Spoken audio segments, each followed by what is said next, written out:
Assalamualaikum warahmatullahi wabarakatuh. Bertemu lagi sama saya, Kepala Suku di 227 Official TV. Mohon maaf kepada semua dek setia jenatan teretan mulai ribering ging cik sibun. Kita sudah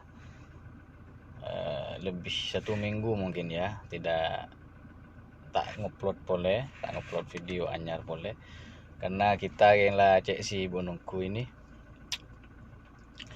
Dan untuk kesempatan kali ini alhamdulillah kita paringi kesempatan boleh kangkui ngevlog bareng boleh bersama ya bintang tamu Seri Berin. Sebetulnya ini bintang tamu Seri Berin. Kita coba santai-santai. Ini ada job lengaleleng ini bersama salah satu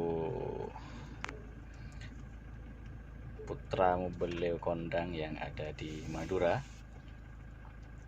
Dan sekarang kita andi job. Kadito. Sobung.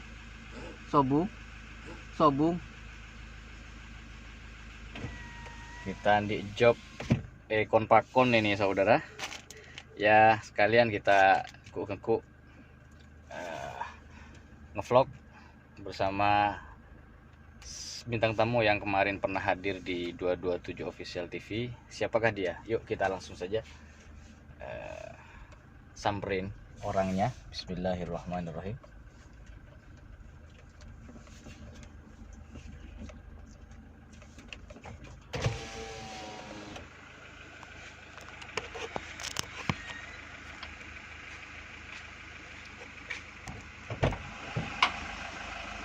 Assalamualaikum.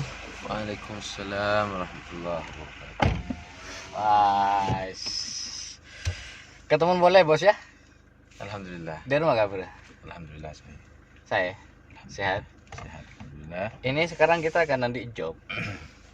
Ya. Oh ya, kenalkan dulu saudara. Ini salah satu bintang tamu yang pernah hadir di 227 Official TV. Kiai Raden Kiai Muhammad Anwar Nuruddin, putra salah satu mobil kondang ini di Madura. Oke, sebelum kita berangkat kita baca bismillah dulu bos ya. Bismillahirrahmanirrahim. Subhanalladzi sakharana hadza ma kunna lahu muqrin wa inna ila rabbina lamunqalibun. Sekarang kita agak jauh rutenya ini. Mana? Kan Sembian saya tahu. Oh, bisa. Kalau kemarin kan ke Tanjung Priuk. Oh, sekarang Tanjung Bumi aja. Tanjung Bumi bos ya. Tanjung Bumi. Oh, Tanjung Bumi. Mantap ini. Bismillahirrahmanirrahim.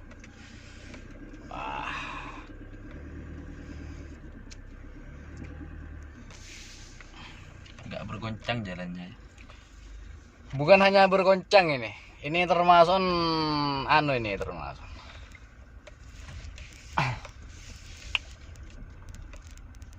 Pemandangannya luar biasa. Sini ya. Tempat yang bergelombang. Memang termasuk ini.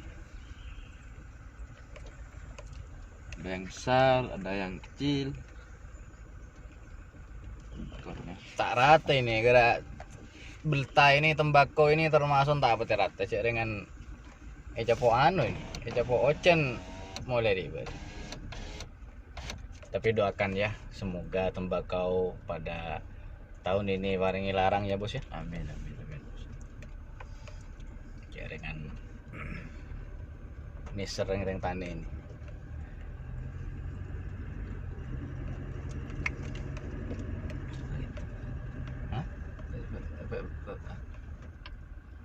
Atau ya dengan nyaman nanti ini.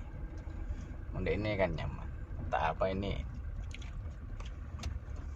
Oh ya, ngomong-ngomong dari kemarin apa kesibukannya bos? Kalau yang kemarin itu kan sibuk lagi nyetir, lagi apa? Sekarang apakah masih sibuk dari pendidikan Sembian? Ya tetap, karena ya kesibukannya sehari-hari tetap aktivitasnya tetap mengajar, sibuk pendidikan karena Kita itu selama kita dalam proses belajar, maka kita akan selalu baik sampai kapanpun. Alhamdulillah. Jadi Jadi ilmu. proses mengajar itu adalah juga merupakan proses belajar. Belajar yang sesungguhnya adalah mengajar. Jadi mengajar itu adalah proses belajar sebetulnya ya. Mengajar adalah proses belajar yang sesungguhnya. Oke. Mantap ini. Jadi belajar dan belajar. Learning and learning.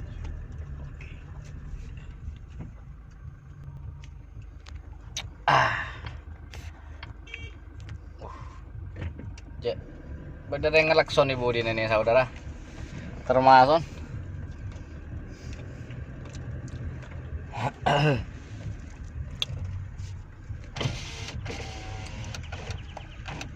Assalamualaikum. itu ngolok salam sampean barusan. Iya, salam. Salam ya. Saya mau tanya ini. Karena kemarin sebetulnya saya mau nanya sama sampean bos. Kemarin tuh pada saat vlog yang ke Tanjung Priok itu, Iya. yang ke Alabad ya. Iya. Itu sampean setiap ada orang, kita kan bawa mobil kan, Ya. bawa mobil. Tapi setiap sampean ketemu sama orang, sampean ngolok salam toh, mengucapin salam. Sekarang saya mau nanya, itu sampean kok ngolok salam terus, itu indikasinya apa itu? Apa dengan apa? Motivasinya apa ya? Ya motivasinya apa? Ada orang. Assalamualaikum. Jadi motivasinya Tak saya coba ngolok salam juga ya. Assalamualaikum. Salam ya, salam juga ya. Assalamualaikum. Ya, mari. jadi motivasi terbesarnya adalah memang karena salam itu adalah tradisi agama kita. Ya. Adalah perintah dari agama kita. Oke. Kalau berbicara kita ingin berbicara masalah salam, pembicaranya akan sedikit panjang dan mungkin saya bingung juga mau memulainya dari mana. Tapi coba saya mulai dari hukumnya dulu ya. Ya, hukum salam, dari hukum salam. Ya. Hukum dari salam itu sebenarnya sunnah. Jadi kalau hukum mengucapkan salam adalah sunnah, hukumnya sunnah. Ya. Yang wajib itu adalah menjawabnya yang wajib. Jadi kalau kita mengucapkan salam pada seseorang, kemudian seseorang itu tidak disibukkan dengan kegiatan-kegiatan lain, namun dia tidak menjawab, maka hukumnya ya kan, menjawab itu hukumnya wajib seperti itu. Jadi kalau dia tidak menjawab salam, maka dia meninggalkan sesuatu yang wajib dalam agama. Kata salah satu syair ulama berkata, "Raddus salami wajibun illa ala man fi salatin aw fi aklin syaghala." Menjawab salam itu hukumnya wajib kecuali orang yang sedang melaksanakan sholat, melakukan sholat, menunaikan sholat, atau sedang makan, sedang disibukkan dengan kegiatan makan, misalnya, itu tidak apa-apa. Jadi kalau kita makan di pinggir jalan misalnya ya, terus ada orang ngolok salam, manggil salam seperti kayak sambian barusan, itu yang makan itu yang nggak makan wajib. itu tidak apa-apa. Oh. Bahkan saking urgennya, karena urgensitas salam itu luar biasa. Ya. Ketika kita menunaikan sholat, sedang di dalam sholat, ada orang mengucapkan salam kepada kita, sebenarnya kita itu juga dianjurkan untuk menjawab salam, namun salamnya bukan dijawab dengan lisan, tapi dijawab dengan dengan isyarah, istilahnya bahasa Arabnya, dengan bahasa isyarat. Ya. Seperti mengedipkan mata atau cara-cara yang lain. Itu hukumnya, hukum salam itu luar biasa, karena memang zat yang kita cipta adalah salah satu nama dari Allah Subhanahu wa taala adalah As-Salam. Oh, termasuk Asmaul Husna salam ya? Asmaul Husna. Jadi kalau orang orang-orang non Islam itu mengatakan kita menyebarkan salam, kita menyebarkan kedamaian ke seluruh dunia, maka kita bukan hanya menyebarkan salam, tapi kita menyembah as-salam, menyembah zat yang mempunyai nama. Salah satu namanya adalah as-salam. Begitu ya bos ya. Itu ya, itu salam. Rasulullah bersabda dalam salah satu hadisnya, afshus salam, wasilul arham, wa at'imut ta'am, wa sallu bil laili wan nasu niyam, tadkhulul jannata bisalam. Gimana? Coba diulang. Afshus salam, wasilul arham, wa at'imut ta'am, wa sallu bil laili wan nasu niyam, tadkhulul jannata bisalam. Jadi ada empat perintah yang diperintahkan oleh Rasulullah sallallahu alaihi wasallam. Yang pertama adalah afshus salam, sebarkan salam. Sebarkan salam. Yang kedua adalah afshus salam, wasilul arham, sambunglah tali silaturahmi. Kemudian yang ketiga adalah at'imut ta'am, berilah makanan kepada orang yang tidak mampu, orang yang membutuhkan, yang kelaparan. Dan yang keempat adalah salatlah di waktu malam, tunaikanlah salat di waktu malam. Wan nasu niyam, tunaikanlah salat di waktu malam di saat orang lain lagi sedang tidur, sedang enak-enaknya tidur. Tadkhulul jannata bisalam, maka kalian akan masuk surga dengan selamat. Seperti itu sabda Nabi. Dan itu bukan kebetulan bahwa perintah untuk menyebarkan salam, afshus salam itu diletakkan di pertama oleh Rasulullah. Afshus salam, langsung afshus salam. Sebelum silaturahim bahkan ya. Silaturahim, sebelum perintah-perintah yang lain. Afshus salam, wasilul arham, wa at'imut ta'am, wa sallu bil laili wan nasu niyam, tadkhulul jannata bisalam.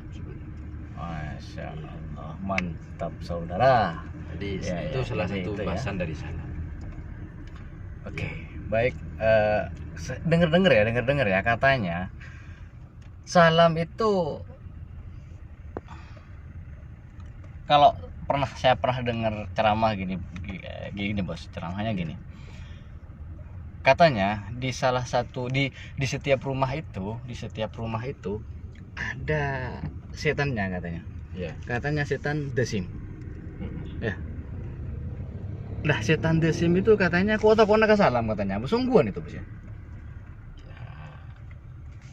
Saya kurang tahu juga masalah setan desim itu, karena saya tidak pernah melihat setan desim. Iya. Tidak pernah bertemu dengan setan desim. Cuma memang seperti itu. Gitu. Di dalam aturan syariat, aturan Islam, ketika kita memasuki rumah kita atau memasuki rumah yang tidak berpenghuni misalnya, maka kita juga dianjurkan mengucapkan salam. Salam ya. Ucapan salamnya assalamu alaina wa ala ibadillahis shalihin, seperti itu. Jadi bukan assalamualaikum warahmatullahi wabarakatuh. Ada orangnya maupun tidak ada orangnya, itu kita tetap disunahkan ngulok salam sama kalau kita mau masuk ke rumah ya. Kalau mau masuk ke rumah orang lain, maka wajib hukumnya kita meminta izin dulu, kemudian mengucapkan salam terlebih dahulu, seperti itu. Ya ayyuhalladzina amanu la tadkhulu buyutan ghayra buyutikum hatta tasta'nisu wa tusallimu ala ahliha. Seperti itu.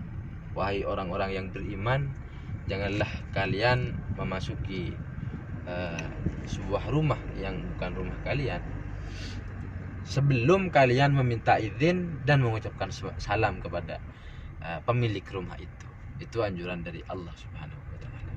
Perintah dari Allah Subhanahu wa taala. Jadi kalau kita ingin memasuki sebuah rumah atau kamar siapa saja, rumah siapa saja, maka sebelum kita memasukinya kita harus meminta izin terlebih dahulu, kemudian kita mengucapkan salam. Lah di sini bagaimana tata caranya kalau kita ingin bertamu ke rumah seseorang, ingin masuk ke rumah seseorang, maka caranya yang pertama adalah kita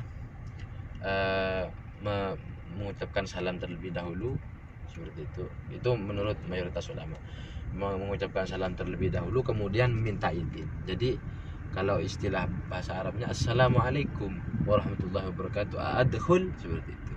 Jadi mengucapkan salam terlebih dahulu, assalamualaikum, seperti itu. Kalau sudah ada jawaban dari pemilik rumah, kemudian kita lanjutkan lagi adkhul, apakah saya boleh masuk, dipersilakan masuk dan lain sebagainya. Jadi seperti itu. Tata caranya berdiri di depan pintu rumah seseorang itu, kita jangan jangan menghadap ke dalam ruangan. Jadi menghadap ke samping seperti itu, menghadap ke samping rumah. Jadi kalau kita itu tepat berada di depan pintu rumah, pintu rumah itu kita, usahakan kita sekira tak begitu pintu rumah dibuka, sekira pas tak langsung ngambes ke dalam seperti itu ya. Itu. Karena mungkin saja di dalam ada istri dari pemilik rumah yang sedang pakaiannya tidak rapi, pakaiannya busananya belum menutup aurat dan lain semacamnya. Itu ya takut ada takut ada semacam mie bengkang ya. Ya. Gitu. Ini Bahkan ada telepon ini. Ternyata aduh. Bentar saudara ya. ya, Aduh. Wah.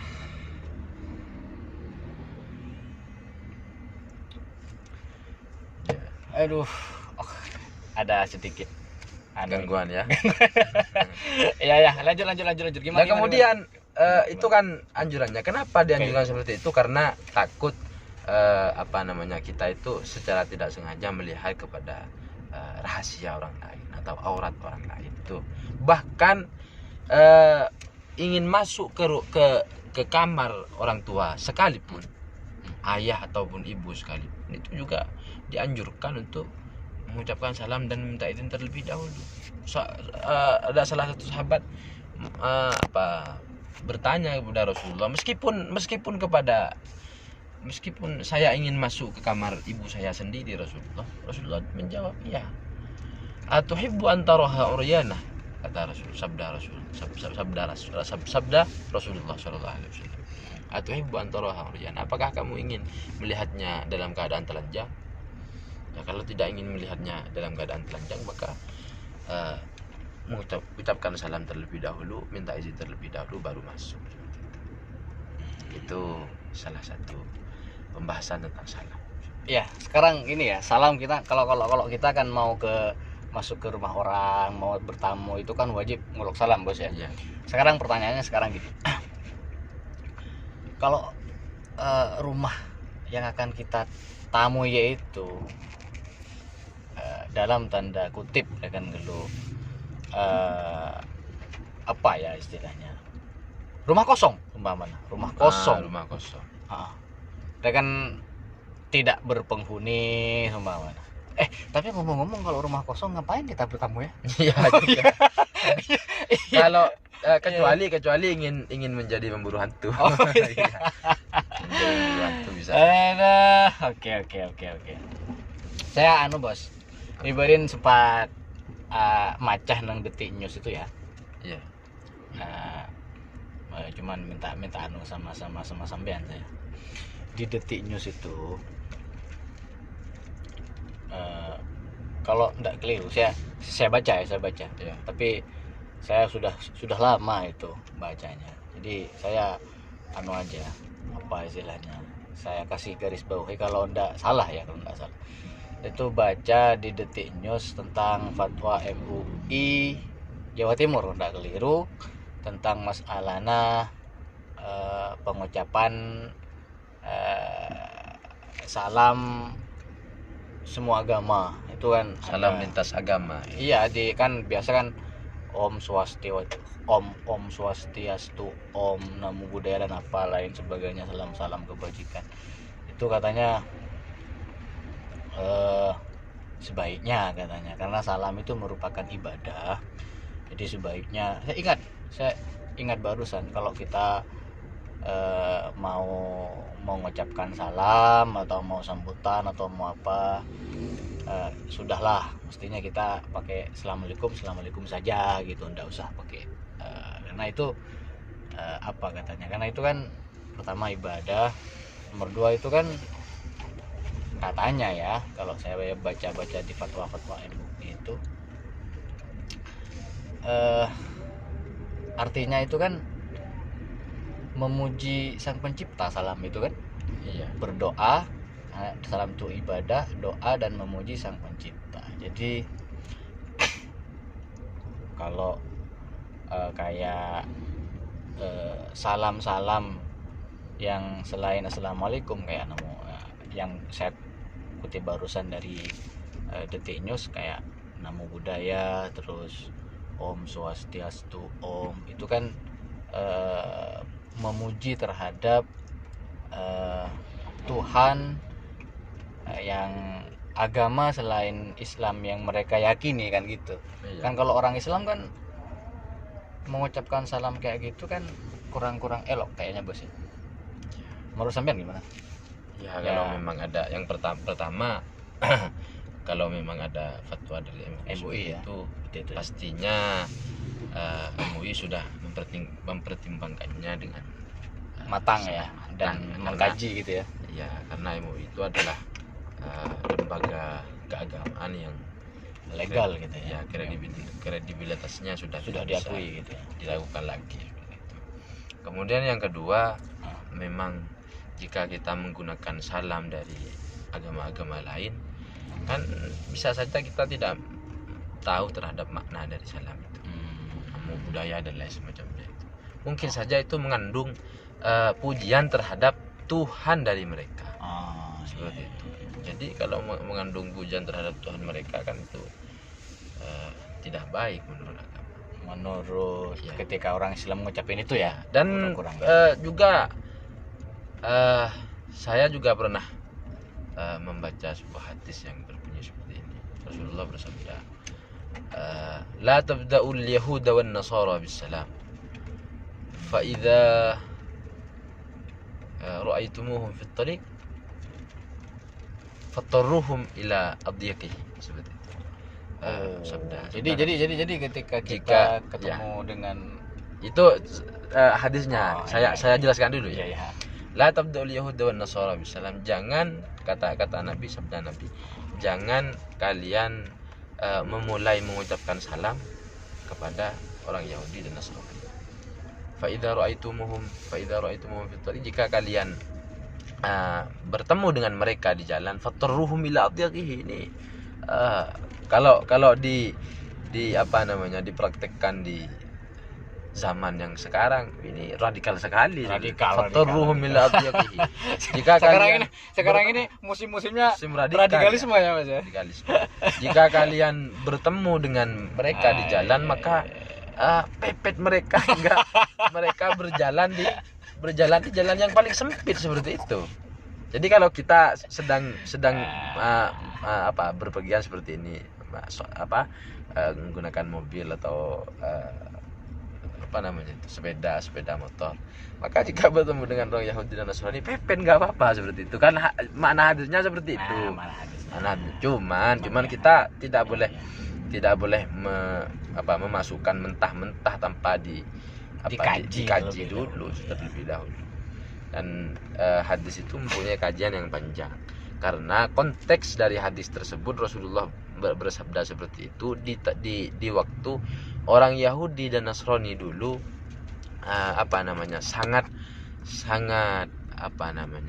sangat membenci dan selalu mencari-cari cara untuk menjatuhkan Rasulullah dan para sahabat di Madinah pada waktu itu. Dan kita sudah tahu semua bahwa Yahudi di waktu itu, pada masa itu, yang bertetangga dengan Rasulullah itu, mereka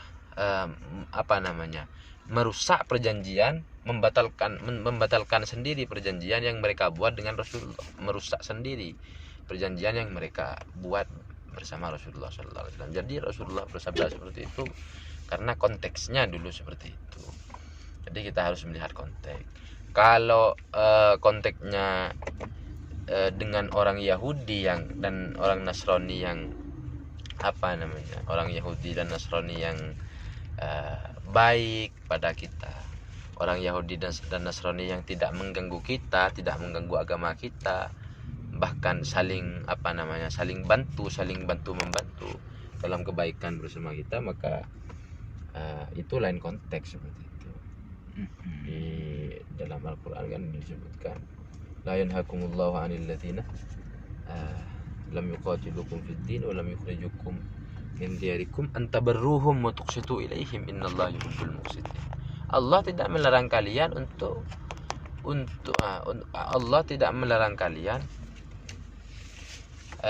untuk berbuat baik dan berbuat adil kepada orang-orang yang tidak memerangi kalian dan yang tidak mengusir kalian dari rumah-rumah kalian. Allah tidak melarang kalian untuk berbuat baik berbuat baik kepada mereka meskipun agamanya berbeda. Itu salah satu kajiannya panjang. Jadi Dan, kita itu untuk mengkaji itu saja, tidak cukup hanya waktu 10 sampai 20 menit ya. Tidak cukup. Dan waktu kita terbatas kan sekarang. Terbatas. Oh iya. Mantap. Wah, ini ada orang jual-jual ini jeruk.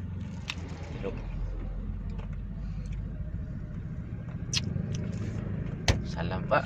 Ini ngomong-ngomong mobilnya ini mobil mewah sekali. Bukan Mobil biasa apa ini? lah. Ini gini bos, mobil Toyota Kijang Innova ya, yang merupakan mobil Toyota. Berbeda dengan mobil yang kita kendarai di sesi yang sebelumnya itu. Di vlog Tuh, yang kemarin mobilnya Dominic Torito itu. Gini bos, Iya. kalau kita ngomong ya masalah mobil itu sebetulnya satu generasi sama ini. Sama-sama Toyota. Yang itu Satu merek ya. apa ya? Generasi ini Innova, bapaknya ini LGX, bapaknya lagi Kijang kotak. Jadi itu mbahnya Innova. Karena gini, Kijang Innova itu Toyota Kijang Innova itu mempunyai kalau tidak salah 5 generasi sampai sekarang. Apa 6 apa 5 generasi. Yang pertama Toyota Kijang kotak pickup dulu. Iya. Tahun 70-an apa tahun 80-an saya lupa itu tahunnya.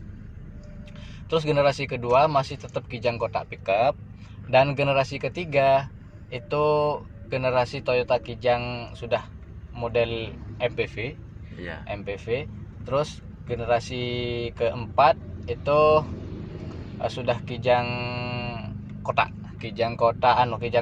kayak Super Kijang, Grand Extra itu iya. tahun 90-an. Nah, generasi kelima itu kalau ndak salah langsung ke LGX. Kijang kapsul ya, Kijang kapsul. Kapsul dan LGX sama Sama Kijang kapsul, Toyota Kijang LGX itu sama. Terus generasi selanjutnya baru Innova. Dan Innova ini mempunyai beberapa facelift. Apa facelift? Facelift itu gini bos, perubahan, penyegaran, itu namanya facelift. Oh iya. Upgrade istilahnya. Upgrade ya, Kalau upgrade. Kayak tahun 2000 Innova tahun 2012 sama 2013. 2009. Iya itu 2012 sama 2013 itu kan agak lain. Grillnya lebih besar yang 2013. Nah itu namanya facelift, ada penyegaran, ada perubahan. Yang 2009 sama 2011 itu kan lampunya lain kan gitu. Itu namanya facelift, ada penyegaran ada. Dan Innova itu pertama kali tahun 2004 kalau enggak salah. 2004 2005 sampai sekarang sampai 2015. Dan ini merupakan Toyota Innova Reborn, Toyota Innova generasi kedua dari Innova.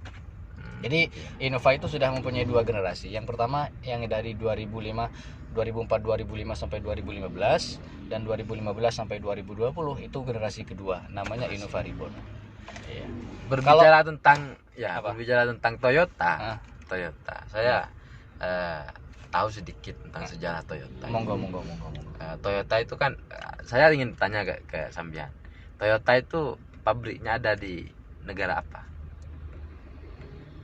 Saya belum pernah nyampe Iya. ke pabriknya Toyota. Toyota. Tapi Toyota itu, ya. kalau menurut sampean ada di Toyota ada di mana itu adalah sebuah perusahaan mobil yang negaranya tempatnya ada di negara Jepang. Masa di Jepang Di Toyota? Jepang. Toyota itu di Jepang. Bukan di Perancis. Oh bukan, Toyota itu di Jepang. Oh. Pabrik Toyota ini, perusahaan Toyota ini asalnya dulu bukan pabrik atau bukan perusahaan mobil, tapi perusahaan pembuat kain. Iya, membuat kain. Perusahaan membuat kain. Kemudian setelah itu Tekstil ya. ya tekstil. Kemudian setelah itu setelah itu di barat di Amerika atau di Eropa ada perusahaan yang membuat mobil, namanya perusahaannya Ford. Pernah dengar Ford? Iya, tahu saya. Ford. Ada Ford Everest, Ya. ada Ford Ranger gitu ya. Ya, kemudian pabrik Toyota ini, perusahaan Toyota ini membeli satu model dari mobil Ford ini. Iya. Kemudian mereka bongkar, kemudian mereka kaji bagaimana cara pembuatannya dan lain semacamnya, teknisnya dan semua yang berkaitan dengan mobil itu mereka pelajari, mereka bongkar semuanya. Kemudian mereka berusaha untuk memulai membuatnya merakit mobilnya sendiri. Kemudian mereka mulai merakit sendiri mobil. Akhirnya tahun berapa seperti itu, perusahaan Toyota ini berhasil membuat satu mobil dari hasil mempelajari mobil Ford itu. Jadi Toyota sama Ford untuk produksi mobilnya lebih lama Ford. Tapi akhirnya ya, Iya. perusahaan Ford itu mengirim utusan untuk belajar bagaimana cara membuat mobil seperti Toyota ke Jepang seperti itu. Jadi akhirnya Ford itu belajar ke Jepang. Itu cerita singkatnya Toyota. Sekilas tentang ya, Bos. Sekarang dan Toyota menjadi salah satu perusahaan mobil terbesar sedunia. Jadi itu bisa dijadikan pelajaran kita, gitu. bahwa ketika kita itu sebetulnya bukan cuma hanya pada urusan mobil, Bos. Semuanya. Dalam pendidikan, dalam berbisnis, dalam dan lain sebagainya, berpolitik.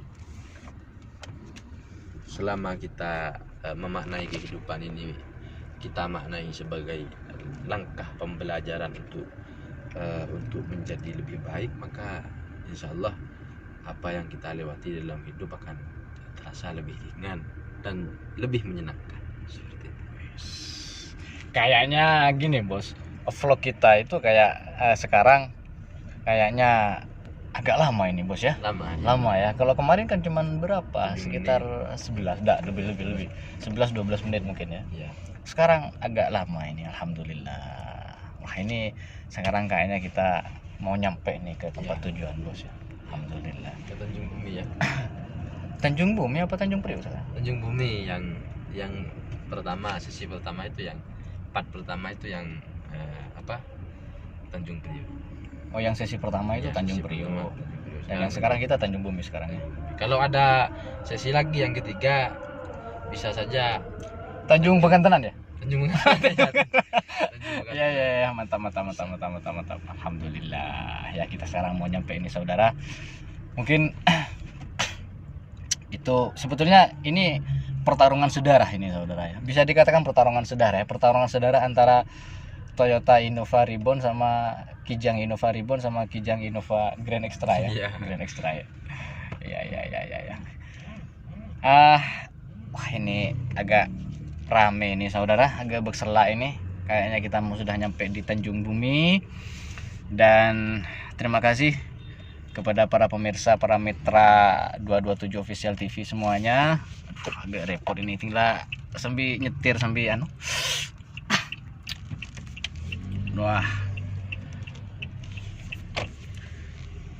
Dan semoga bincang-bincang renyah saya mulai gelak mantaran tadi ilmu yang bermanfaat buat kita semua, dan doakan ini narasumber kita semoga tetap eksis dan tetap Amin. sehat ya.